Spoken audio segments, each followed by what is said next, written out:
How's your leg? It hurts a little. And your stomach? Empty as a football. And your love life? Not too active. Anything else bothering you? Mm-hmm. Who are you?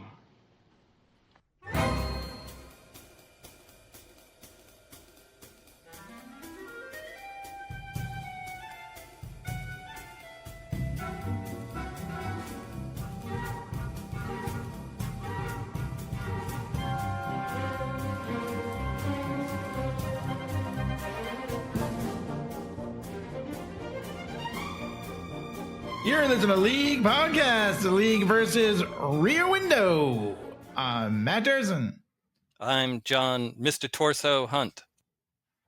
Oh, God damn it. Clay and Torso here. Oh, I should have been Mr. You could have Lonely been Lonely Hearts or Hearts, something. Yeah. Matt Lonely Hearts. Maybe you guys could be the newlyweds. Yeah, sure. Clay always is wanting to have sex. I can't. I'm like, oh, God, man. Again? Height of his horniness. Yeah. I'm going to put my brassiere on and dancing around the apartment. Dropping it.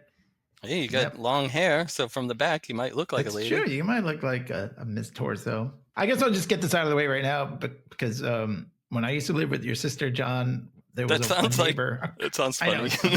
We were roommates. When I lived, we had a neighbor across the courtyard where we lived who we called Miss Torso as a reference to this movie because she would frequently walk around and she like lived with her parents, which was a weird thing. But she didn't walk around like topless, but she did walk around in. I wish I had come up with that about the naked neighbor I told you guys about a couple of weeks ago. The naked neighbor's pretty funny too. This was when I was showing this movie frequently at my job and whatever, and I am a fan of this movie, so as you will all find out. Spoiler alert. Spoiler alert. Yes. Also, yes. I can give you guys a spoiler alert for death if the listener wants to know. I'm kidding. Don't spoil it for the listener.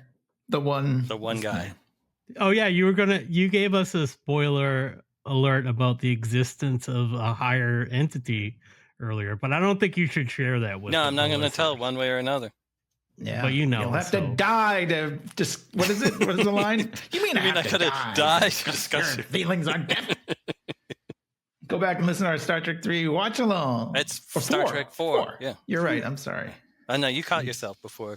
Yeah, before it was too far. Yeah. Anyway, I guess before we get started. Speaking of going back and listening to, and I don't mean to do this as a shameless plug, but the day we record this, I learned Val Kilmer had passed away. So, yeah, too bad. I mean, we've done a couple of his movies, and he seemed like a cool guy, especially near the end of his life. That convention that I did with Valiant Comics, and the Val Kilmer meet and greet was right next to us. I probably talked about it on one of those episodes, but Indeed, he gave us a big wave, said hi. So he seemed all right. He's okay in my book. It was an alphabetical convention. It was like Valiant and then Val Kilmer. Yeah, maybe it was. Trying to make light of a sad situation, but yeah, as Durson was saying, like we did do Batman Forever and Tombstone, one of our most popular episodes. So if for you're some catching reason this one, go check it out on YouTube specifically. Yeah, it's but sad. I mean, he had cancer, battled it for a while, and yeah, you could kind of you knew he was not in good shape. So yeah. I was trying to remember how his Top Gun Maverick cameo was. Like, did he not talk or something? I think they did use AI or something like that. His son did some of the voices, actually. Interesting. And his son did some, was reading in that documentary. Oh yeah, documentary Val. Like his son was doing the reading very from his and like it sounded eerily like him. So yeah, I don't know. Cool. I think they use AI a lot in Maverick as well. But yeah, I mean, I don't know if that was his last thing he ever did, but it's a good one to go out on to like revisit such a popular character and everything. Did he do that Mark Twain thing after that, or was that? It was before, I think. Before, okay. Anyways, sorry to hear. He was a great one. But we're moving on. We have the show must go on. And we're going to talk about. So we were talking. Well, he would want it that way. That's right. We were talking last time about Notorious and about how North by Northwest and Notorious and Rear Window are basically like the holy trinity of Hitchcock movies. So we decided to do Rear Window now. Finish off the holy trinity. It's not that holy, but it's good. It's good stuff. This is the only one I've ever seen, and I've seen Vertigo and Birds. That's what I think of when I think of a lot of people also may lump Psycho in there as well. Right. Psycho. That's how I say it. Psycho. Psycho. Oh, I think that was what I think film scholars kind of put these three together. But yeah, I mean, the Birds and Psycho are kind of his more popular like kind of stuff. But Vertigo. Film people are like, oh, these are like the perfect film. Or you can't go wrong though. I mean, right? I guess you can go wrong with The Man Who Knew Too Much remake, but you can't go wrong with Hitchcock. Like I was saying, Shakespeare. He's like Shakespeare, right? Well, and we talked about my professor friend John Faywell, who wrote a quote for us and had written some books, and one of his books is called Rear Window, the well-made film. So yeah, he wrote a whole book on this movie, and you should check it out. And didn't he do the commentary as well? He did it, yes. And if you buy the DVD or a certain, Blu-ray. I don't know what edition that was, and Blu-ray, right? Like, I don't know if that was like 35th or anything like that. I mean, it wouldn't have been 35th. It would have been, probably would have been came out in 1954, but whatever it was, it might have been 50th even or whatever. But he did a DVD commentary track. So a lot of times if you get a digital whatever, it's just like, here's the 5 commentaries for the movie. They just include them all. Right. Yeah. Sometimes it's like, oh, the costume guy or something. Hey, sometimes costume guys got a lot to say. So it's true. Anyways, but yeah, Rear Window, one of Hitchcock's. I know he's done a lot of great movies, but this is my favorite. I'll just say that. 1954, like I said, a scant $1 million budget for the time, $37 million gross, which I know doesn't sound like a lot, but again, 1954. Yeah, that's when movie tickets were like 5 cents. Right. And most of the budget went to building this set. If you haven't seen this movie, an impressive set. It's crazy. It is the most elaborate set. I forget I had some knowledge about. Okay, here it is. Between 75,000 and 100,000. Actually, it's not a lot considering. But it's all like one big like Thorwald, where Thorwald lives, where Jimmy Stewart is looking out onto. There were actually 12 apartments over there that had electricity and running water. So you could actually live there. Miss Torso actually did live in her apartment while they were shooting. Was she getting into character? I mean, it's just easier, I think. Like you spend like 16 hours there. You just, I might as well just sleep here, you know? Yeah. She's basically moved in. And Hitchcock never went over there, really. He stayed in Jeff's apartment most of the time, and he would communicate with them like in Avengers. Like they had little earpieces. And he would tell them his directions. Actors assemble. Yeah, basically. Yeah. You know, like it's crazy to think that. Little bit of more knowledge drop on the set. So that's the Paramount set. Also the Star Trek set. That ground where that was. Oh, very well. And not only all the stuff you said was correct, just in addition to that, they actually dug down a whole floor. So there's like a basement, and that's where like the patio is. They built like a building there, basically. You know? Yeah. So that's all very, very cool.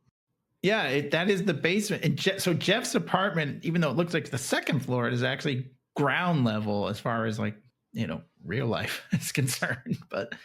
And they would they would just let birds and cats come in just to add to like their realism. So that's pretty funny. They used every single light on the Paramount set. And it was so hot that they had to, you know, have fans and stuff going. They used every single available light. Yeah, I know. And they had different settings. They would have like a morning, an afternoon, and then a late evening and a night. So it's not always correct. My favorite is the late evening is my favorite look. Yeah. It doesn't look real, is. but it looks Right. It looks cool. You know, it's sort of like an interpretation of evening, not an accurate one. Yeah, and they even had it rain. That's right. I mean, like we said last time, Hitchcock didn't like to go on location, so like he's going to do it. But it works in this one, obviously, because the whole movie is supposed to be watching. He wanted to shoot it in Manhattan, but it just wasn't very practical to be able to do that what he wanted to do, how he wanted to shoot the movie. Well, the whole idea is it's sort of a metaphor. What one thing he wanted to do is like sort of a metaphor for watching, for like the audience. Like Jeff is kind of a stand-in for the audience, and they even say that in the early part where Stella says, "Oh, we become a nation of peeping toms." Like they're also watching us in a lot of shots too, so it's kind of cool. But like, there's different genres over there. You know, Miss Torso's apartment is supposed to be this sort of like 50s sex comedy kind of thing. You know, there's a horror movie going on in Thorwald's apartment. There's a romantic tragedy happening at Miss Lonely Hearts. I know, Miss Lonely Hearts. I don't know about the piano guy, the composer. I don't know what. Well, it's like a musical. Yeah. You know, I think that's what that's supposed to be. That's what people say. I didn't make that up. This is, but yeah, this is what my friend John Faywell used to lecture about. It's pretty cool. Like they're all little televisions basically, and you can kind of channel surf. Also, like I was listening to some other, like not a commentary, but like another podcast about this, and it got me thinking more about what they were saying. Which she was like each of those different apartments and stuff is like kind of a reflection of what's going on in Jeff's life. So it's like it's kind of like, you know, like these are different aspects of things. Also, like by observing, like you see like what is it, you know, in yourself. When you like look at other people and judge them, you're really judging yourself in a way. And one other technical thing about the set, just it's way later, but just to get it out of the way for the knowledge drop, because I know you got a ton. But when they went to shoot the, you know how, well, every frame of painting, right, with Hitchcock, when they show him and he has this like really long lens, and it like perfectly reflects in the curved like edge of the camera lens of the building across the street. What they did was they actually shot the building and projected it on a wall in front of Jimmy Stewart while he's holding the camera. So that's not actually a reflection of like a true thing. It's like a movie magic thing. But it's all practical. But it's like they shot it and then they projected it on a wall like close to him, so that like it would look like so like perfect on his camera lens. Yeah. Well, see, cool. That I did not know. So thank you, Clay. Well, I will let you get on with it. Thank you. Thank you for having me. Pleasure to be here. Thanks for coming on. You may go now. No, just kidding. Anyways, so we did this for Ingrid Bergman a little bit on Notorious. I want to talk a little bit about Grace Kelly right off the bat. Boom! Yeah, she has got to be one of the most beautiful women of all time. She is just stunning. Yeah, and like the confidence and like how like what I thought was really attractive about her was just how cool she was. Like she just kind of has like a very confident way about her, and just kind of like giving Jeff shit and just like, well, whatever. You can think all you can think all these things or whatever, but you know, you're really selling yourself short, basically. Well, there is that kind of one scene where they have definitely a disagreement, but we'll get there. But Grace Kelly in real life was also apparently like, everybody was just crazy about her. She was a nice person, and she married a prince, Prince Renier of Monaco. So she became a princess. She was a princess. Can you believe it? Sadly, had a tragic death and died too young. She was 52, died in a car accident. Oh, terrible. I actually remember when that happened. I remember because my father used to work in the newspaper business, so Saw the newspapers all the time, so that one stuck with me for some reason. Yeah, I mean, So it's probably young. like you were like a kid, and it was probably like a first sort of like, oh, big time celebrity death, you know? Yeah. But yeah, she did win an Oscar for Country Girl with Bing Crosby. And a little knowledge drop, she was 25 when she shot this movie, and Jimmy Stewart was 46. So there we are. 46. He looks like in his 60s. 106. Like now, Well, a when he has his shirt 46-year-old off- with gray hair is like a cool, sexy thing. But like he looks like Silver Fox. 100,000 years old. Yeah, like when they show him after he gets his massage and he gets up and he's just all like bones, but he's like he's all like bony, saggy skin too. You know, I was like, It's 46. so weird. I could have swore he was in his 60s in this. He's still like, I mean, he still looks good. Yeah, he looks fine. But yeah, but like, I mean, he he doesn't definitely look looks 46. old. I get it. Just Yeah, he everybody looks looked old. older. Everybody looked older then. Yeah. Yeah. Stella was only like 25 too. No. Yeah, I mean, but also Grace Kelly did a lot of Hitchcock films. She did like she was Dial M for Murder, To Catch a Thief. And To Catch a Thief. Yeah.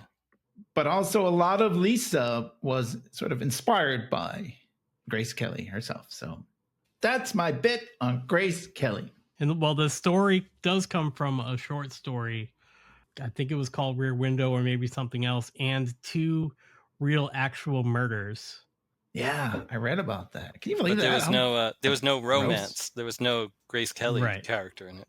No, it's just people chopping up their wives, basically. I think that's kind of where the inspiration came from. Anyways, so the opening scene it's a thermometer and it's hot. It's like 95 degrees. I just want to say the only actual musical score in this is the opening credits. The rest is the what do you call it? Diegetic music throughout the rest of the film. There's my knowledge. What does that mean? It can't eat sugar? I'm confused. Diegetic. oh, wait. You mean? Well, there's the musician's apartment and whatever. Yeah, but I mean, the music is happening in the film. It's not an actual score. There's no actual score or soundtrack, except for the opening credits. Like yeah, right. And then Lisa at the end. Lisa, Chief Quimby version. I mean, Mayor Quimby version. Vapor Lock. There is this cool, sort of fun, long, sweeping shot of all the neighbors that we're going to get to know throughout the movie. And yeah, we see Ms. Torso dropping her brassiere. So we get to see her and she picks it up. The couple sleeping on the fire escape because it's so hot. And then it's so weird to see. You're like, what are they doing out there? The air conditioning wasn't a thing. Right. Wasn't a thing back then. And we get Jimmy Stewart. He's sweating his balls off. Oh, imagine having that cast in this heat. Oh, yeah. Boy, can't do anything. A quick note on Miss Torso. Georgine Darcy was the name of the actress. And she said she couldn't button those pink shorts she was wearing, but she could fit in them. That was apparently a direct quote from her. She was paid $350 for this. I mean, she doesn't really have a lot of dialogue. Or $350 in 1959? No, 54. 54. Yeah. Well, that'd be okay, I guess. Yeah, I mean, just and you look got it a free up. apartment for the length of the shoot. She also was told by Hitchcock, like, do not learn how to dance. I want you to look like you can do your own stuff, but I don't want you to look like a professional ballet dancer. So that's fine. Oh, I don't have to learn something for the role. $350 would be about $4,133.27. Well, all right. I'll do it. Yeah. Get paid $4,000 to be. I mean, she does have a couple lines, but anyways, Free apartment. yeah, free apartment, and you get to say you're in a Hitchcock movie. So yeah, Jimmy Stewart, L.B. Jeffries. He goes by Jeff. And yeah, he is wheelchair bound. He has a broken leg and like the cast is all up on his hip, around his everything. And he's hurting. And he gets a call from his editor, this is just kind of a fun little exposition scene because he's a magazine photographer. Apparently, like originally he was supposed to be in his editor's office when this scene was filmed, but Hitchcock decided, no, I want Jeff just to stay in his apartment the whole time.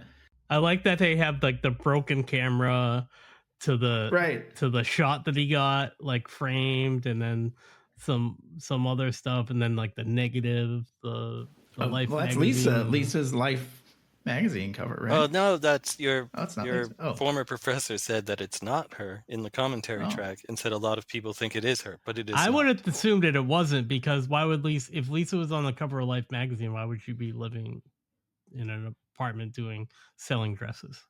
She's a pretty high society person. Yeah. I mean, I think she's pretty rich. I thought she was a model. Yeah, I think she is. She's not just some living in some. I thought she was a dress salesman. No, I think she sells them by wearing them. You know, in a way. She was an early influencer. That's what the commentary track said, that it wasn't her. Interesting. Yes. I thought it was her too.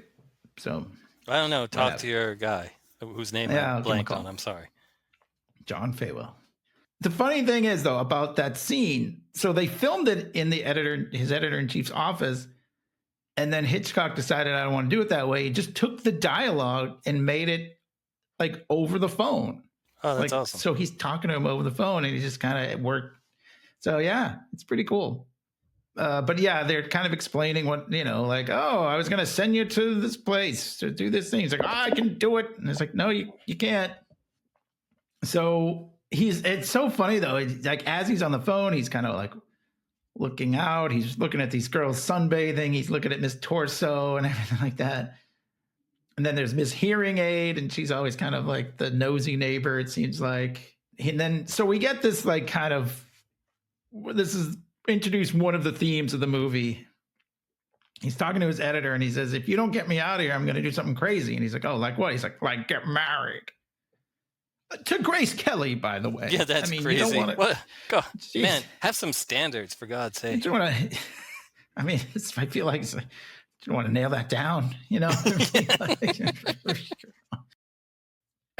like, it was the 50s and it was kind of like a different thing. And he's like, oh, can't you just see me? And as he's saying all this stuff about the electric dishwasher or whatever, he's watching Raymond Burr across the way fight with his wife. And as he mentions, the nagging wife, coming home to the nagging wife.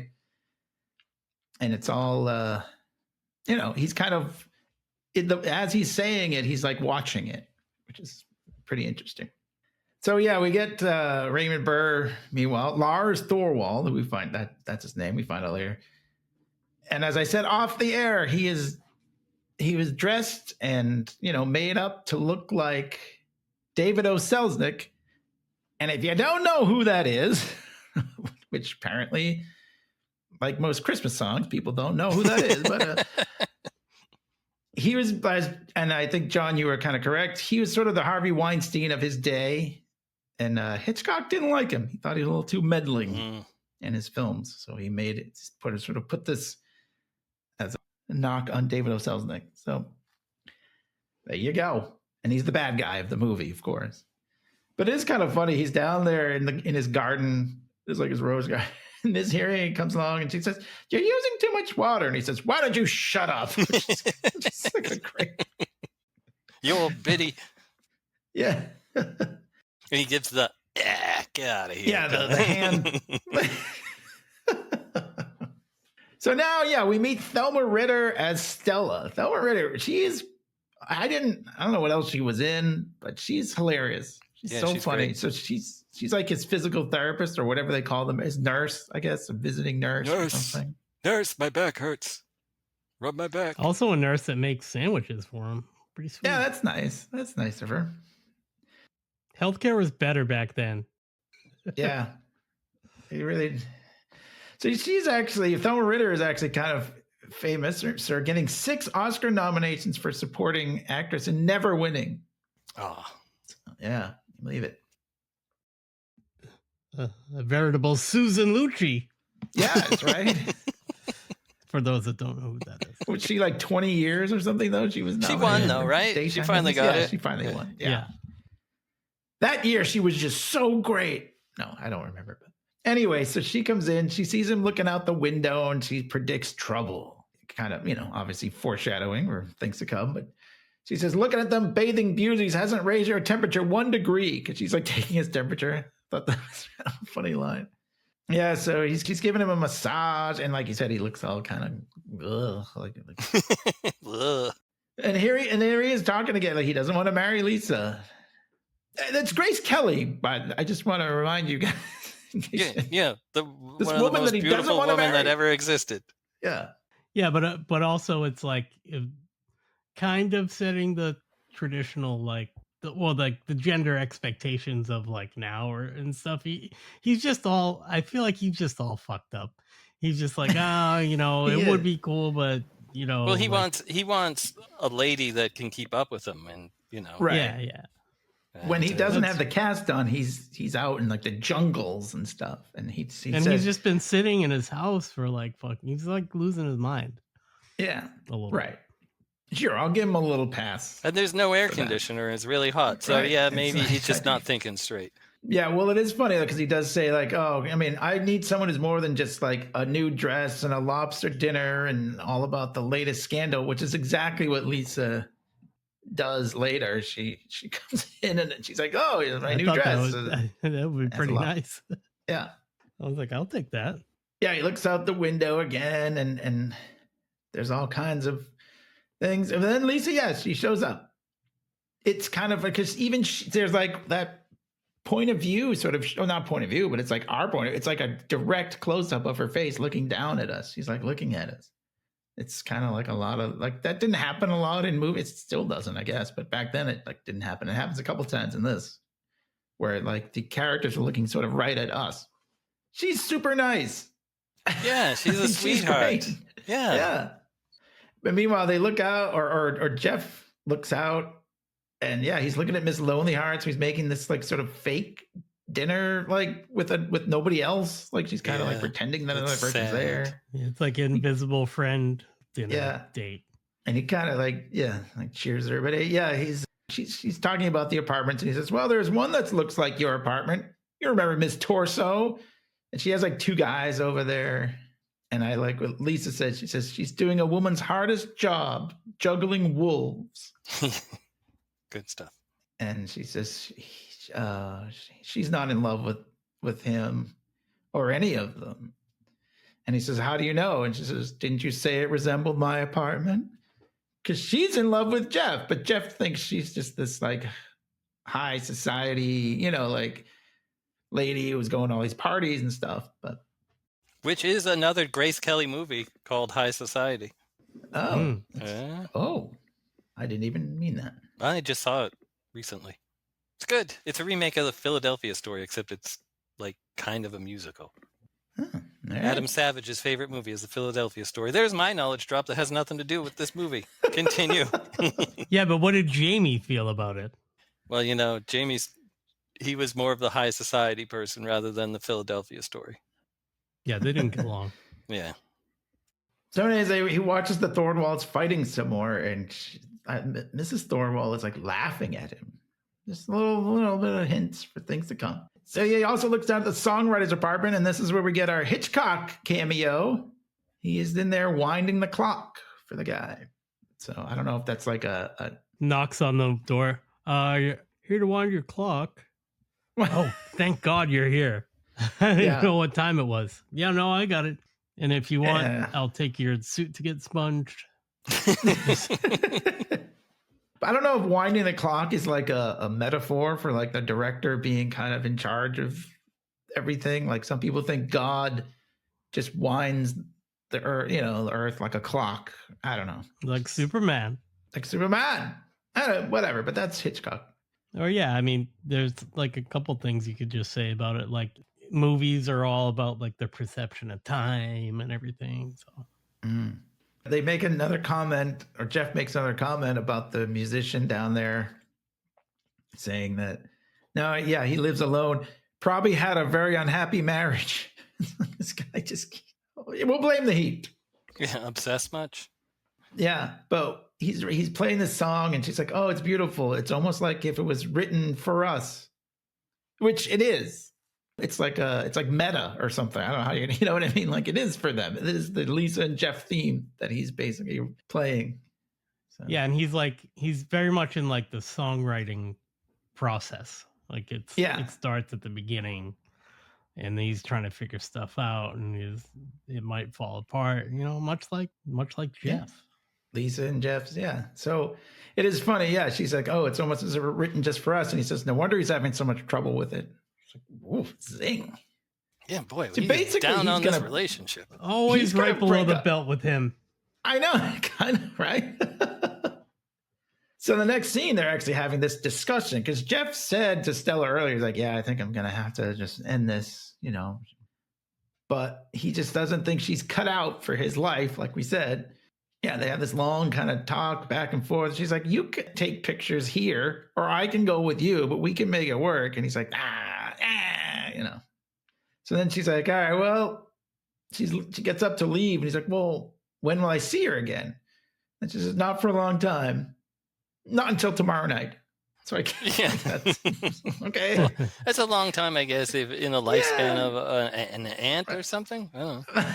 One of the things I always thought about this movie when I'd seen it like years ago was that it must have been very strict. And I think they talk about it a little later on, but it's like, when we grew up in our 20s and 30s and whatever, had our apartments, it's like, yeah, you want to bring a girl home and stuff. But like back then it was like she had to leave without, like he would have had to tell his landlord that she was staying over or something. Right. Yeah, that is, they do bring that up a couple times. It is interesting. I always thought that was funny because I was like, this is such an old fashioned movie. Like she can't even just stay over. But yeah, it's true. Like she can't. It is an old fashioned movie. Imagine that. Yeah.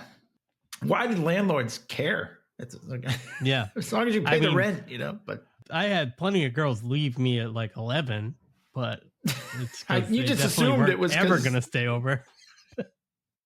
Yeah. I mean, hey, I don't want to pay my landlord, so you better go.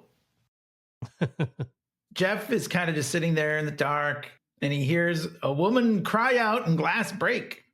And it's, oh, what was that? Then it starts raining and the couple that's sleeping on the fire escape like wake up and because they're going to go inside. And apparently Hitchcock told them both, I want you to bring the mattress like one way and you bring the mattress the other way or whatever. Like he did without, it's sort of like a Pierce Brosnan and Michelle Yeoh thing. Like I want you both to ride on the front of the motorcycle. So they would like legitimately fight over like the mattress. Yeah, it's like the Avengers thing. He was telling them different things in the headsets, which is really funny. Yeah. So that's like a real struggle up there. And then, so anyway, Jeff looks out. He sees Thorwald leaving with a big case, like a big metal case. And he's like, oh, that's weird. And he looks over at the songwriter department and the songwriter's all depressed and he's throwing his papers around or whatever. He's kind of drunk. Then he looks back up and Thorwald is out. Yeah, it's writer's block, I'm looking at one of those cases right now, actually, in the room that I'm in. We have one of those big trunks. Oh, really? There's nobody in it. There's no dead bodies in there? Nope, not at the moment. Just like pasties and headdresses and shit. Yeah, but Thorwald goes out again, like in the rain, in the middle of the night with this big metal case. So then Jeff falls asleep and he wakes up and Miss Torso is yelling at someone out her door and some guy probably, And then Thorwald comes back with the case. And it's kind of a fun little like thing. Like you see Miss Torso like putting her hair up, getting ready for bed. And you like in the hallway next to her is Thorwald with his big metal case going in there. And then Jeff falls asleep again. And then there's like, Jeff is sleeping, but we see Thorwald go out with a lady in a big black hat. But we don't know who that is.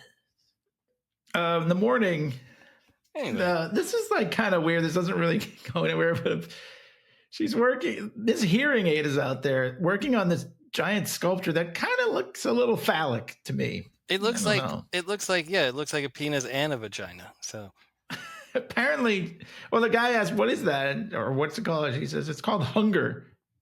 Oh, all right. Yeah. Interesting.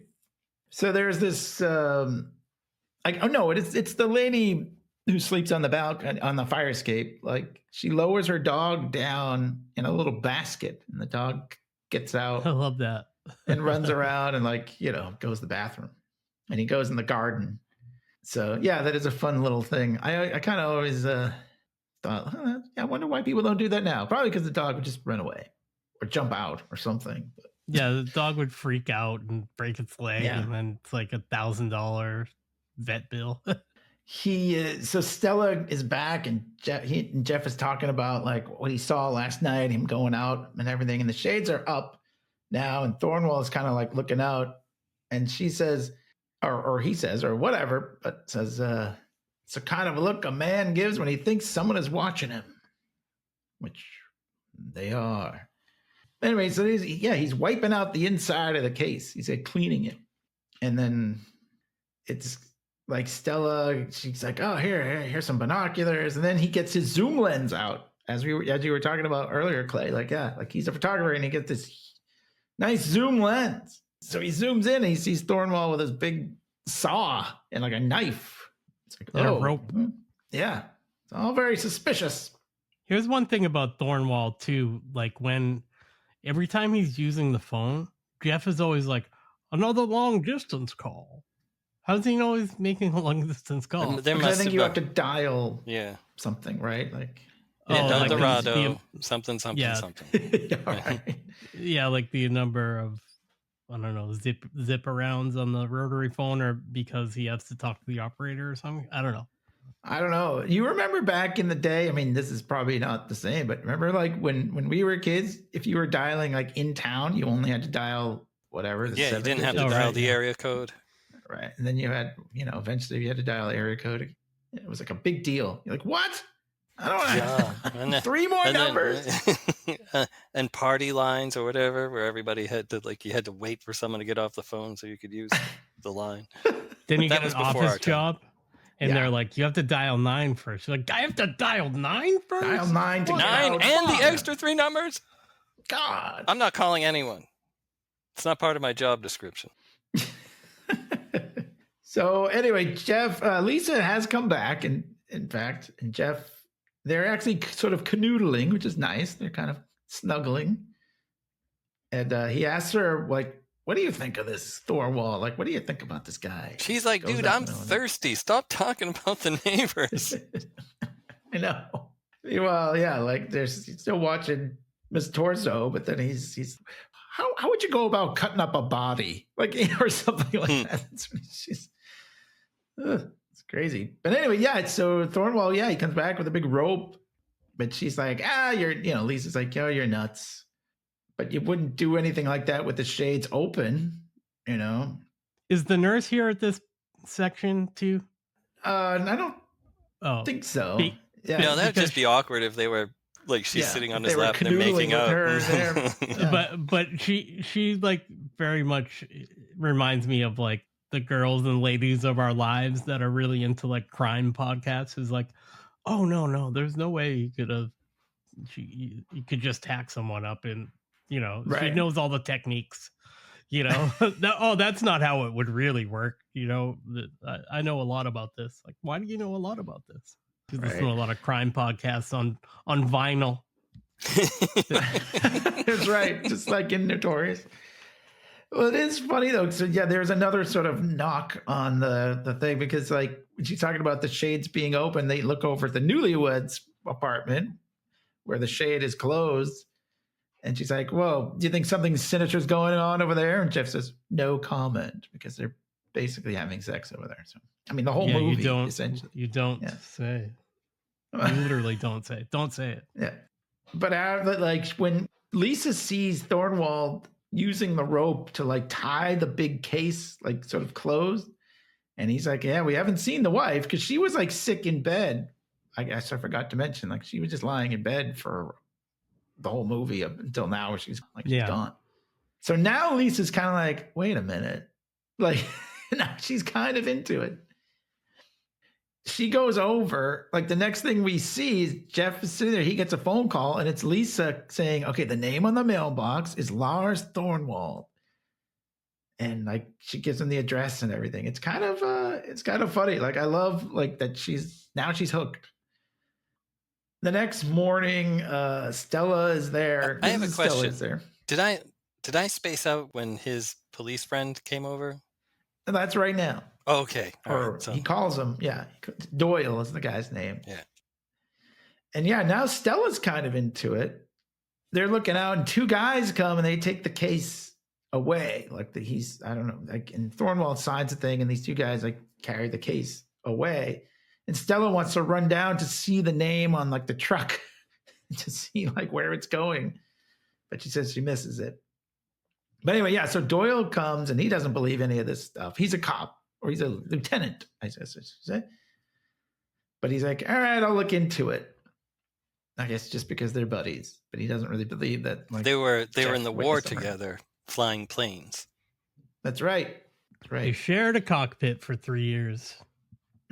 Which in real life, Jimmy Stewart was a highly decorated fighter pilot or whatever. Brigadier General, even. There you go. He was very dedicated and lauded as a service airman. So good for him. No wonder he looks 46. Yeah, maybe. I've been so trying not to do a Jimmy Stewart voice at all, like everything I say, but I'm really gonna cut it out now. No more. Oh, One it's more. fine. No more. Sure, One more. sure. As many as you want. So yeah, the dog is digging in the flower bed, which is sort of a point of order, just to note. So then Doyle comes back and says, yeah, they left at 6 a.m. yesterday, and the super ran into them. And he says, Thornwell put her on a train, and the wife sent a postcard, and sort of poking holes in Jeff's theory that he killed her. Anyway, but he's like, wait, that's not. Jeff is still watching. Actually, he's still watching, but he also looks down to Miss Lonely Hearts, who's getting all dressed up, and and then she has like another glass of something, and then she actually goes out. Yeah, that's fun. That's my favorite part of the set is that little like tavern on the corner that you could only see a little bit into. Yeah, but it's so perfect that it's just right there. Yeah. Like if they were to film this practically in New York, they would have had to find exactly that kind of neighborhood, and just by the magic of having them built that years before they would make the Star Trek set, it's just like it's just so perfect to have that little tavern just right there, just in the rear window of it all. He can even see people out having dinner or whatever. Yeah, so good. It's pretty cool. It made me think of the time that we were in New York and we watched that poor woman be like surrounded by like 50 guys. Remember that at that bar? I remember that. Yeah, right. Yeah, we were at and they were like, oh, and we were just like, oh boy, we were making up a whole story. I'm going, oh, this guy, look at him, he's, and then she left with him, and we we're like, oh, well, wrong about that. Yeah, I know. You guys are really rear windowing it. That was you're doing a rear window cosplay. Well, you were there too. It's kind of, yeah. This was when we were at the restaurant. I don't remember. I mean, it is kind of like a Miss Torso thing. Anyways, yeah. So meanwhile, she's got some dudes over, yeah, and Miss Lonely Hearts goes over to that restaurant across the street. And meanwhile, Thornwell, he comes home and he's got like laundry, and I guess he's picked up his laundry, and it's all shirts and stuff, and he starts packing. He's getting ready to get out of there. And this is the kind of the thing that gets everybody in a tizzy. He goes through his wife's jewelry. She's got this like jewelry bag, like a handbag or whatever, and all that. So yeah, like he calls Doyle. He's like, why doesn't the wife have it? And all that stuff. So it's very interesting. Also because Lisa's like, a lady doesn't leave without her jewelry, and wouldn't just like shove them in a bag. They're going to get all scratched and messed up. Yeah. Yes, actually, Lisa does show up right now. Yeah, and it's funny because like she looks a little different, and Jeff says, "What'd you do to your hair?" And she starts to explain it, and he doesn't even listen to what she says because she's wearing a hat. Well, he just goes on to be like, "So here's what happened last night," But this is good, yeah, because like you said, Lisa has the woman's perspective on the whole thing. Like you don't leave without your jewelry, just like today. Well, I guess I don't know, but it's a different time. Yeah. So like they come to the conclusion that the woman that the super saw him leave with was not Mrs. Thornwall. Meanwhile, so Lisa, like I said, she's into it now, and she brought one suitcase, which earlier Jeff said, you can't live with one suitcase. You know, if you're with me, you got to have like everything you own has to be in like one suitcase. So she, just to show him, she brought one suitcase, but it only has like a slinky nightgown in it. So, which is the same kind of nightgown that Thornwall's wife was wearing. That's right. And the guy in Manchurian Candidate is his the wife sleeping in the newspaper. Oh, never mind. So yeah, there's another party in the musician's place, and Lisa's like, "Oh yeah, I kind of like this song." And then the newlywed, Mr. Newlywed, comes out because he needs a smoke break. He comes out in his like wife beater, and she's like, "Come on back." He's like, "It's about to fall off, woman. Just give me a minute." Meanwhile, Doyle comes back and he sees Lisa and he's like, "Oh, hello." And like, he's very like, he's like, he's super leering at, like every time he sees an attractive woman, he's like, gives the creepy stare. So he's like, "Tell him about the jewelry." And Doyle doesn't. He's like, no. He's like, they found the trunk and the lock was broken and all that was in it were her clothes. It was signed for by Anna Thornwall. So Doyle's like, you're full of it. And he leaves. Meanwhile, they look out and Miss Lonelyhearts is brought home. Oh, man. But this guy apparently only wants sex. And she slaps him and gives him the heave-ho. So it's kind of a tragic thing there. But at least she's getting out there. She doesn't have to deal with the apps, you know? Yeah, she tried, you know. So now Jeff starts to kind of wonder, like when he sees that kind of like kicks something in him, like maybe this is wrong to spy on the neighbors. It's kind of the first time that anyone in this movie has mentioned like that you're kind of a peeping Tom, you know, like spying on your neighbors like this. And he's actually disappointed that Mrs. Thornwall isn't dead, you know, so he starts to wonder about like, are we doing the right thing here? This is kind of rough. And it's actually kind of funny because that's a big thing with the movie, like the ethics and like, are we all sort of voyeurs? We all kind of watch. And in fact, they cast Jimmy Stewart because he was known as sort of like Tom Hanks or, you know, just like the nice guy. And they needed somebody who the audience wouldn't be like, what a creep. He's just spying on his neighbors all the time. So yeah, I thought that was it's kind of an interesting part of the movie. So this philosophical, like, what are we doing here? You know, why are we sad that Mrs. Thornwall is not dead? But it's okay because in the end, she is dead. She is dead, right? And whether or not she saw a higher being is to be determined. Right. Exactly. So yeah, like Lisa kind of says, okay, show's over for tonight. She closed the shades, which was kind of supposed to be almost like an intermission or something, like back in the day you do this, but like, yeah. Anyways. But also like cut it out. And another thing I always thought about this movie was it's obviously the whole point of this movie is to show what's going on outside. But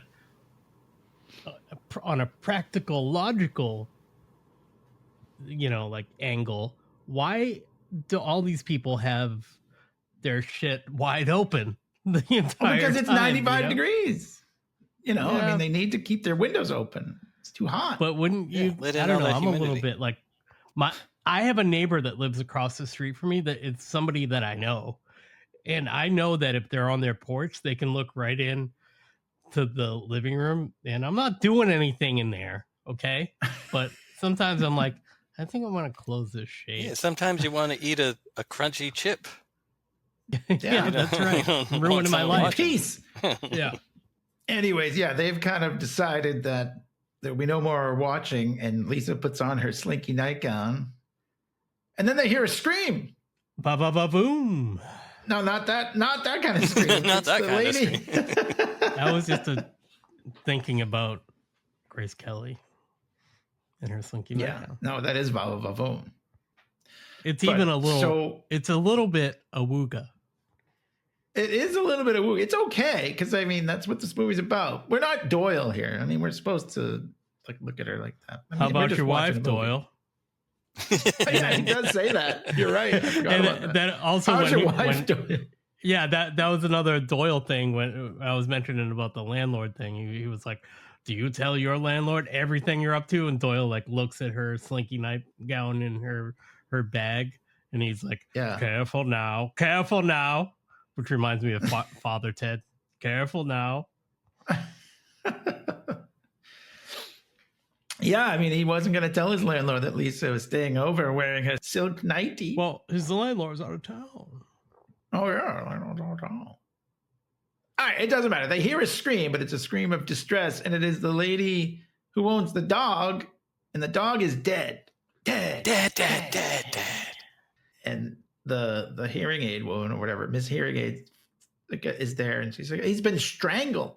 Which I don't even know how you would know that, but I mean, the dog is dead. And the lady, like everybody, sort of came out on the balcony when they heard her scream.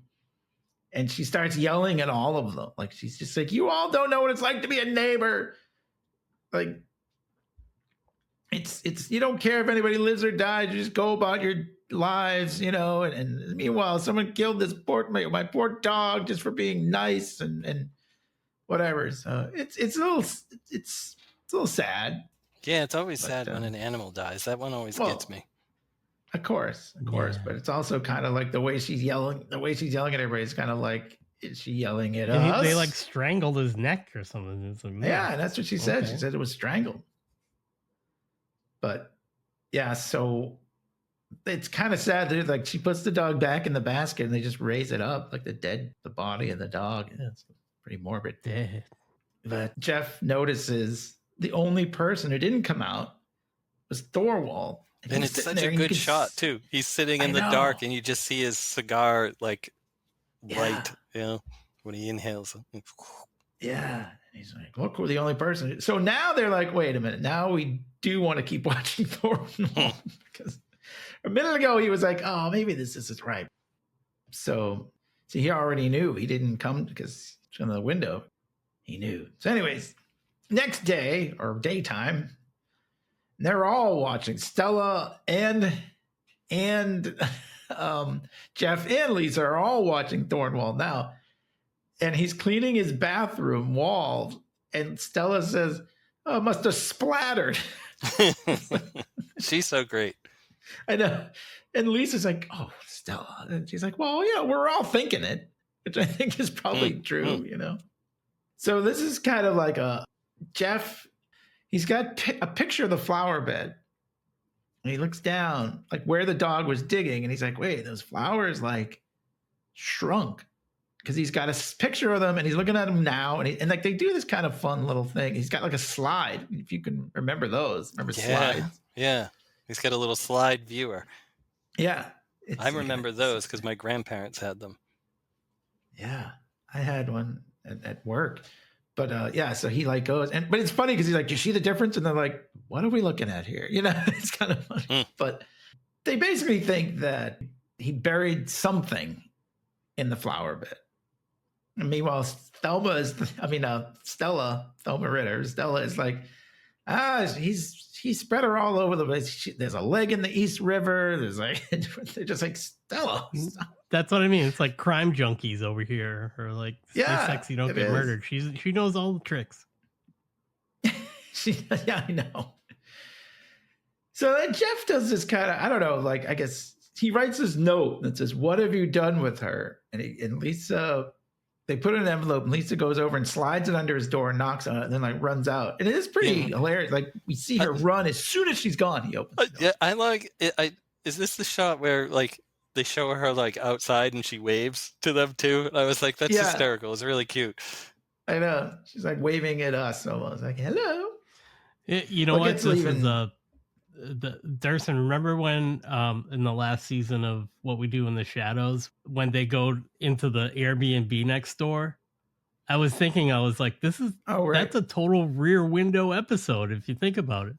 Yeah, absolutely. That part, they were watching the neighbor. They were wondering why there were always different people in there, but they didn't know. They didn't know it was an Airbnb. They were like, "Oh, they killed them" or something. So, yeah, there is a kind of funny little cat and mouse game because Thorwald comes out and Lisa's kind of like goes like avoids him and everything. It's pretty funny. Meanwhile, Stella and Jeff are looking over and they see Miss Lonelyheart. She's laying out a bunch of pills, like a lot of pills. And Stella, because she's a nurse, she's like, "Oh, that'll put you to sleep for a long time." Long time. A long time. So it is kind of funny. So Lisa comes back and she's like, "What was his expression when he read the note?" And Jeff gives her a look. He's like, "Yeah, all right, this girl's all right, you know." Yeah, I think she's pretty cool. Yeah, maybe she is up for some adventures. So, anyways, they see Thornwell going through the bag, the handbag again, and I think there was something earlier, a mention of the wedding ring, and now they're like, "Where's Mrs. Thornwell's wedding ring?" That will tell you. A woman never takes off her wedding ring. In fact, they asked Stella. Lisa says, "Do you ever take off your wedding ring?" And she says, "The only way you could get this off my finger would be to cut it off." And it's like, bum, bum, bum. That's because she was like our former employer who had gained so much weight. That ring is just wedged on there. His ring was so tight. Anyway, so now they're like, "Okay, well, we gotta go over there. We're gonna find that wedding ring." So they want to go look for it. And they think it might even be in the flower bed. So, but anyway, they want to go look. So Jeff, this is another funny thing that you could do back in the day. He just gets a phone book out and calls Thornwell. Like, imagine that. If you want to call someone now, I mean, like someone you don't know, someone you don't already have in your contacts, how are you going to get their number? I can't Google call my neighbor. And then something is going to come up. It's like, there are 10 people. Would you like to pay $10 to like get their phone number? I know, right? But he just gets out the phone book, calls him up and says, "I want to talk to you, whatever. Let's go. I want to talk to you about your late wife. Meet me at the bar at the whatever hotel." So Thornwell goes. And then Stella and Lisa go out. And it's kind of, we follow them along and it's pretty cool. Like they're climbing over the railings and stuff and everything. So they start digging in the flower bed. Climbs up the fire escape and kind of does like some ninja move.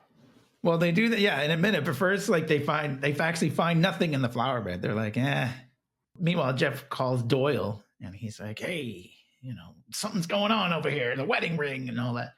But yeah, Lisa goes up the fire escape and she goes like into the apartment. She just climbs in the window. It's crazy. Pretty cool. I was thinking about how that probably was Grace Kelly that did that, but it looked like her. Pretty dangerous. Yeah. Like, I know. I hope they had like one of those big cushions or something in case she fell. But they might not have. It was 1954 or whatever, right? Yeah. She was probably like, "I'll do it. It's fine."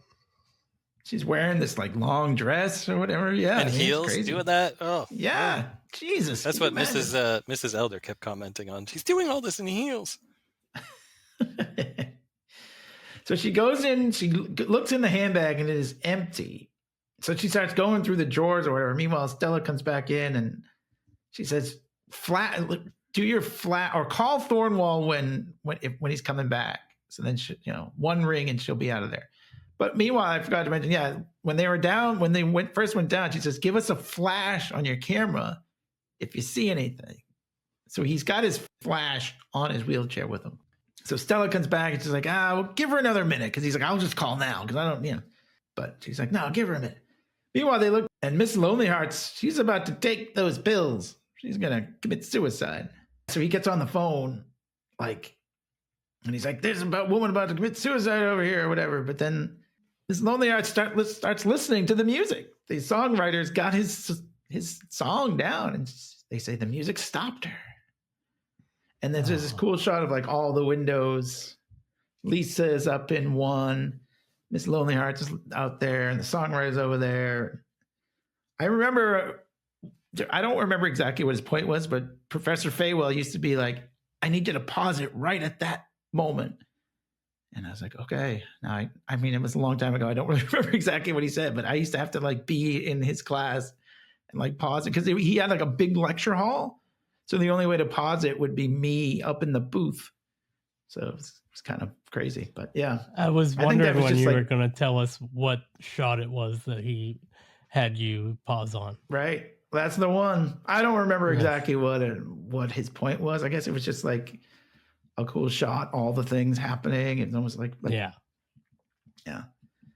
Meanwhile, Thornwall is coming back, but Jeff's already on the phone with the cops because of Miss Lonely Heart. So like he can't call Lisa to tell her to get out of there.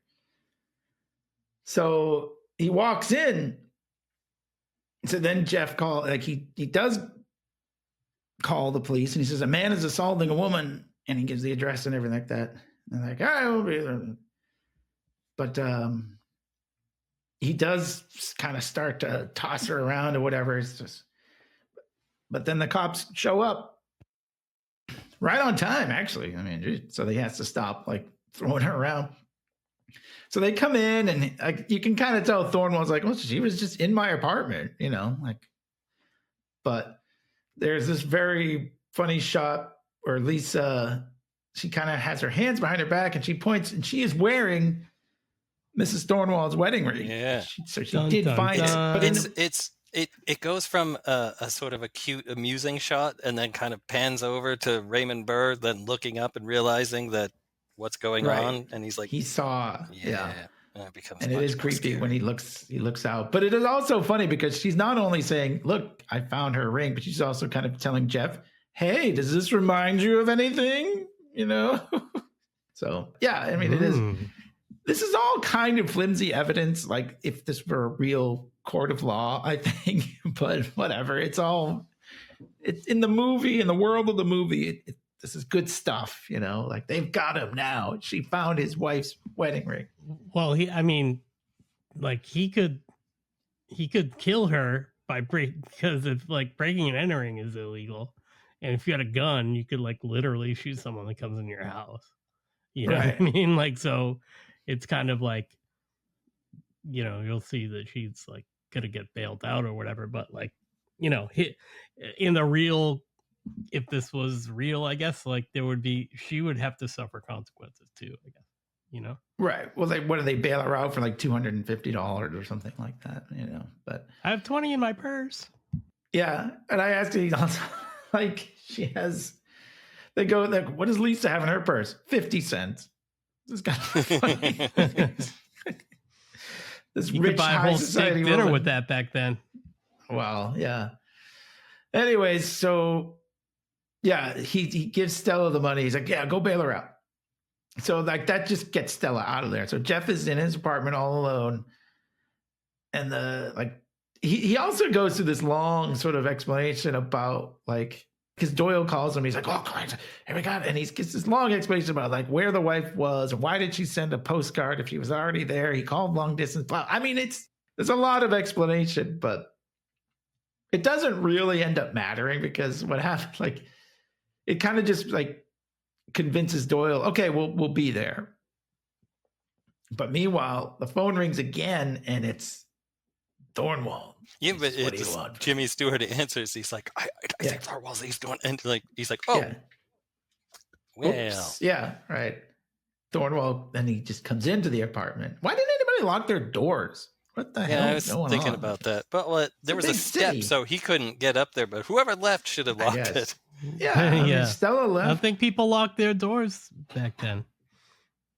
Yeah, I guess not. Well, now maybe we didn't even lock our door like at my parents' house like until I was like maybe 10 or 12.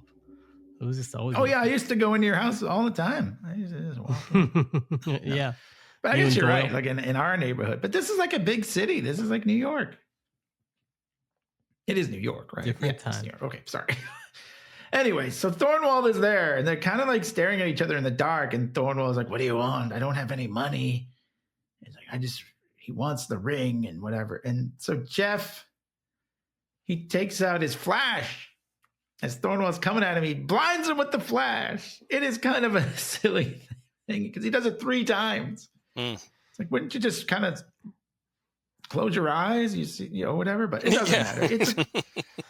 It's all Jeff has. Yeah, I mean, he's a photographer, so this is like his way of And saving it's like reloading like a rifle too. He's like do you remember like and how he like shot it too is exactly, I guess they still have flashes on cameras, but when they had like the flash bulby ones, they were kind of like, oh god, like they were very hot too. Yeah. Also, this is like the kind of the flash is like the thing that they made the lightsaber hilts out of for the Star Wars films. There's my knowledge. Connection to Star Wars and Star Trek. How about that? Yeah. No Batman, though? I mean... Working on it. So, I mean, he does the flash thing like 3 times, and they do that kind of cool orange... I don't know what that, like the film kind of goes like everything sort of becomes orange to sort of simulate like what Thornwall is seeing, I guess. It's kind of like crazy accurate. I guess so, yeah. For 1954, it's pretty good. So meanwhile, but he does eventually get to him and he grabs him and he's gonna like throw him out the window, but Jeff starts screaming and all the neighbors come out and they're like, ah! So he kind of throws him out the window, but the cops come and they grab Thornwall, but Jeff does fall, but he's like, they kind of hear a nice like Foley crunch of like somebody like taking like a head of lettuce and going crunch, like you hear like a crunch. Right. It's definitely, maybe it was some chips. Maybe it was, Sorry, Clay. Content warning, chips. That's a trigger. Yeah. So Lisa comes and she's like there to comfort him and everything. He's like, oh, I'm proud of you. And then he asks if Doyle has enough for a search warrant. And he's like, oh, yeah. But then they find out like Thornwall is ready to confess. He says he's going to take us on a tour of the East River. So, and then it's kind of a funny line because Stella is there and she's like, yeah, I haven't checked the flower bed. But yeah, when they say, oh, he's ready to take us on a tour of the East River, he's asked Stella, do you want to come take a look? And she's like, nah, I don't want any part of it. But I mean, she's already part of it. She was in this whole thing. But anyways, so fade out. The temperature has dropped. We fade back in. It's a nice 70 degrees out now. And Miss Lonely Hearts and the songwriter are like hanging out. And she says, really, you don't know what a difference this song made. And so that's a fun little love connection there. They have a new dog. The people who were sleeping on the fire escape, they get like a new dog. And Miss Torso. One second. I'm sorry. Go ahead. Did anyone think about why the fuck they were sleeping on the fire escape, or did we talk about it at all? We did talk about it because it's hot out. It's just too hot. That's just why. Everybody just telling me You just got to remember there was no AC back then. I just thought they were like doing it out there for the neighbors to watch. Oh, Clay. Don't Clay him. Don't. Yeah, that is the only explanation. It's hot. I don't know what to say. Yeah. Meanwhile, stop looking for a deeper meaning into it, buddy. No, I'm looking for like a deeper penetration into it. Oh, kind of hoping for they wanted people to watch them through their windows. They're out there. Oh, maybe if they made the movie, but now, they're like sleeping head to toe. Yeah, and they have an alarm clock. They have an alarm clock out there. And it falls when it starts to rain. They like drop it and it smashes and makes a funny sound. Very Hitchcock. Right. So meanwhile, Miss Torso. So this like tiny little like wormy guy. I love the way this is great. Professor, whose name I can't Faywell described him as nebbishy. Nebbishy, yeah, that's a good. Yeah. He is nebbishy, definitely. And he's this little like short little like guy, and she's like, oh, Stanley, and like she's so happy to see him, and it's great. And then he says, the army made me hungry. What's in the icebox? But back in the day, like sort of food was sort of like always used as a metaphor for sex, but still, The funny thing is, like, they thought, Yeah, this guy isn't like one of those guys in like a power suit or something. I mean, he's in the service, Right. which is cool, but like he's like just like a little guy. Yeah, a little nebbishy guy. He's just a little regular dude, and she's so happy to see him and kissing him all on his head, and so misses him. It's very sweet. well, it kind of shows you, like, you don't always know, you know, like Jeff assumed that she was like making time with all these dudes, but she had this guy, like, in, you know, this little nebbishy fellow, Stanley, like, she was waiting for him to come home. Yeah, I picture him kind of almost too as a stand-in for like, he's like shorter and stuff, but like a stand-in for Hitchcock, you know? Yeah, Like, maybe. like this little like, yeah, I'm like pretty cool because I'm in the service, or like because I'm a director or whatever. But he probably Yeah, I mean, got a lot of Hitchcock loved tail. his lady. So, yeah, but it is just a fun little like comment. Like, Jeff was way off, you know, and we were. Yeah, I mean, we all assumed, I think, along with Jeff, that that's what this lady was doing. So, but then also the funny thing is, yeah, like, he doesn't seem all that excited to see her. He's just like, I'm hungry, you know. So it's kind of. Well, we know what he was hungry for. Yeah. So the newlyweds are actually kind of fighting now. So it's like they ran through the whole relationship in like a few days, you know, having a lot of sex, and then nothing. Now they're mad, and she's like, "I wouldn't have married you." Then she becomes the next victim. Yeah, the next Mrs. Thornwall. Yeah, you ever seen Rear Window 2? The rearer window. The even more rearness. The window that's a little off to the side. I don't know. Yeah. Meanwhile, we go over, and now Jeff has his other leg in a cast, and he's just sleeping there. And then we pan over, and Lisa is there as well, and she just picks up her magazine, and as her song plays. Well, to be noted that Lisa. she's kind of waiting for Jeff to fall asleep. She's reading like some Adventures in the Himalaya book, and then she knows she's that not he's reading asleep. the magazine. And, You're right. And she's like, okay, he's asleep. I can put this away now and go back to reading Harper's Bazaar. Yeah. At the beginning, she's like, "Oh yeah, we're gonna go on these adventures," and then once he falls asleep, she's like, "All right, that's enough." And she's wearing But pants. yeah, her song is playing. Lisa. And end scene. Movie over. Star wipe. Well, And we're out.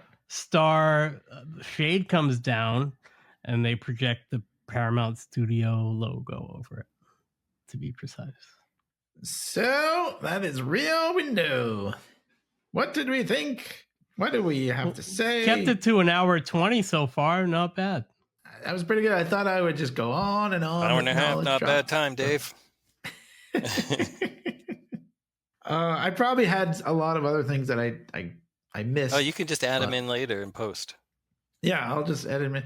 And then Jeff says, and you guys won't react at all.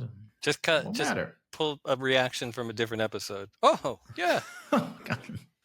Too much editing. I don't have time. I have a knowledge drop just on the technical side that the original film negative was fading.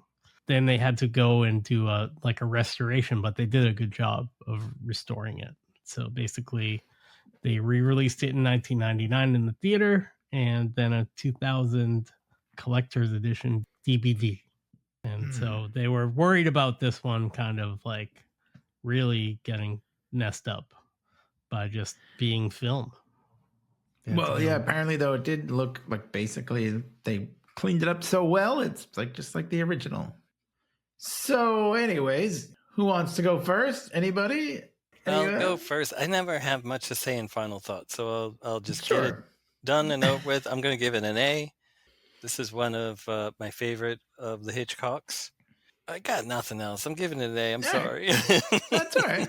You gave it an A. Yeah. There's nothing to say. Gonna agree, but I don't know. Do you want me to go next, Clay? Is that? I'll go next, and then you can you can do your thing. So yeah, I really like this. It's a movie I've appreciated for a long time. I couldn't tell you how many times I've seen it, but I've definitely seen it many times. And yeah, I always think about it a little differently when I see it. And this time around, I was thinking about how basically, like what I was saying before about how Jeff is like Jeff and Lisa's relationship, it kind of plays out with those other characters, and I never really thought about it that way until this 100%. time around. Like, you know, it's from, and also like it's like metaphor in this movie. It's a lot of them. But if you think about, like, let's take the songwriter guy. Like, he goes from struggling to write this song, writing the song, getting a relationship out of it, and then, you know, I think at one point even he's like showing people the song, and they're all like, "This is great," you know. And and it's like it goes from like I've been like talking about like just art and creative stuff. He's like struggling. He comes up, he like creates something, and then it's like he has the thing. He has like the first like test pressing on vinyl to play, and he's so proud.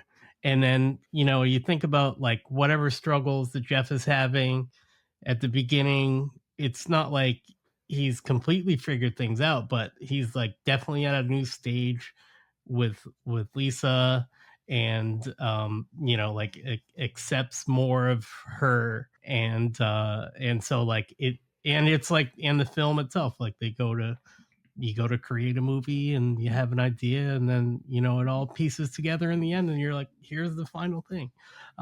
So yeah, I will also give it an A, just for that. Maybe I'd pick something else up from it the next time I see it. I know I'll definitely watch it again. It's like a movie I'll always go back and watch. I think this is probably the most times I've ever seen a Hitchcock movie. Like, it's probably my favorite Hitchcock movie too. The one I've seen the most. Very well. Yeah, I have to definitely agree. I think there isn't so much. Yeah, you could watch it and sort of pick out different things. If you watched it like, I don't know how many, you know, several times, I'll definitely revisit it as well. And I've already seen it like a bunch. Yes, my favorite Hitchcock, but there is a lot. We didn't even unpack all of it. There's sort of a, like, some people like to look at it as sort of a Cold War thing where like people didn't trust their neighbors or whatever. They didn't know, like, sort of a paranoia about like your neighbors. And you can even say that for now, right? Like, right. It's like a timeless thing. Like, I keep saying it, but just like, it's Shakespeare. It's fucking, it's really great art that was made that can definitely timeless. Yeah. And yeah, there's this sort of fear that like of surveillance, like, or whatever, you know, like people like that's even going on now too. It's like, oh, like you're the government or whoever, you know, they're watching us or whatever. And there's also just kind of like you know, the ethics of watching people and like whatever, like sort of those are kind of a social sort of isolation. Jeff is physically confined, but he also doesn't know his neighbors other than the nicknames he gives them. You know, he doesn't know anything about them really, and all that. Like there's all the kind of like the marriage stuff, which is all kind of like it's funny, but it's also a little like, yeah, Jeff sees himself as this man of action, right? Like you can't possibly keep up with me. But in reality or in the movie, since he can't do anything physically, Lisa's the one who does all of like the real heavy lifting as far as all that goes. So it's kind of like, oh, you're the adventure guy, you're the man of action. So it is pretty cool that, you know, with that. And then we talked about it a little bit, but yeah, there's like this movie was like groundbreaking as far as technically and cinematography and how they did it, all that stuff. It's all very cool. You've talked about the lens, you know, and everything, but there's so much of that going on. It is, as John Faywell says, a well-made film. And I think also, yeah, like it's timeless, but also very timely because of like true crime podcasts, like you said, and all these like things like that people get really interested in. And yeah, you kind of want your neighbors to be like, oh, imagine that. Like they murdered somebody or whatever. It is really well done. It's well made. It is an A. I would almost, I don't give A pluses, I guess, but this is probably as close as you'll get. Love this movie. I'm sure if you're listening, you probably have seen it. So I'm not going to say go see it, but you should. In a similar vein, I would also recommend another Hitchcock film that takes place on one set, which also has Jimmy Stewart in it, which would be Rope, which is another murder mystery. I was thinking about checking that out. It's so good. Ah, very well. I actually have never seen Rope. It was my favorite Hitchcock film until I saw North by Northwest. Very well. So listen to our North by Northwest episode. That was our director's series, right? Well, technically, this is, I guess, part of that. Yes. Yeah. I gotta probably make a Hitchcock section on the website now too. Might as well. This is totally a non sequitur, but as I was watching this with Stacy, and Jeff was complaining about the lobster dinner and everything, but like when that guy shows up to deliver the food, I was like, maybe that'll be my thing. Maybe I'll like dress up like that and do like a lot of Uber Eats, and then tell people like I'll be like I'll be the Rear Window Uber Eats guy, and I can start a TikTok account and be like, I'll just come in and give you your food and say enjoy, and I'll be dressed up really fancy. I was thinking, like a white tuxedo. Does he fix a drink? Does he like fix a drink for him too? I kind of forget. I thought she did. Or does Lisa? Maybe Lisa does that. But he's fixing up the lobster dinner. She also gives them brandy snifters to him and Doyle, and then he's like, "Get out of here, Doyle!" And he's like, he like spills it on his suit. And he's like, "Oh, I'm not much for snifters." Yeah. Well, Doyle doesn't believe him, so he's like, "All right, never get out of here." And it's like that doing the brandy thing. They're like talking and then like swishing around, swirling around. Yeah, it's like just distracting. Just have a regular drink. No, they're fancy. They have brandy. They are fancy. They're fancy, very fancy. All right. Well, I suppose that's it. I mean, I feel like there's probably a lot more we could talk about, but I think we covered enough. I mean, like I said, you did good. There's so much going on here. That's how I feel about all of our James Bond reviews. Like afterwards, I'm like, I should have said this on the show. I should have brought this up. So we'll just review the movie again in another year, and then maybe we will. Yeah, I mean, like we covered it, I think, pretty well. There's probably more to it. I mean, you can write a whole book on it, but we're only going to cover it on a podcast. So people have written books. That's right. John Faywell himself wrote a book. So go check that out. And also check out our podcasts on YouTube, LeaguePodcast.com, Spotify, wherever you get your podcasts. Go check out this one. We got Notorious. We got North by Northwest. We got some Val Kilmer stuff up there. And 500 other podcasts if you really want to get into that. The Bishop's Wife. No Bishop's Wife. Yeah, we got a lot of Cary Grant recently. So LeaguePodcast.com/Cary Grant. Live right now. Oh, very well. Very well. But thank you guys for listening. We will talk to you later. Adios. Later, Fox.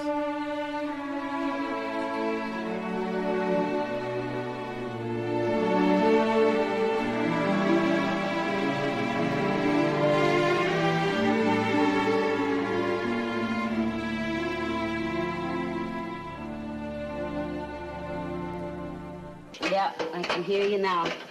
Get out of my life, you perfectly wonderful woman. You're too good for me.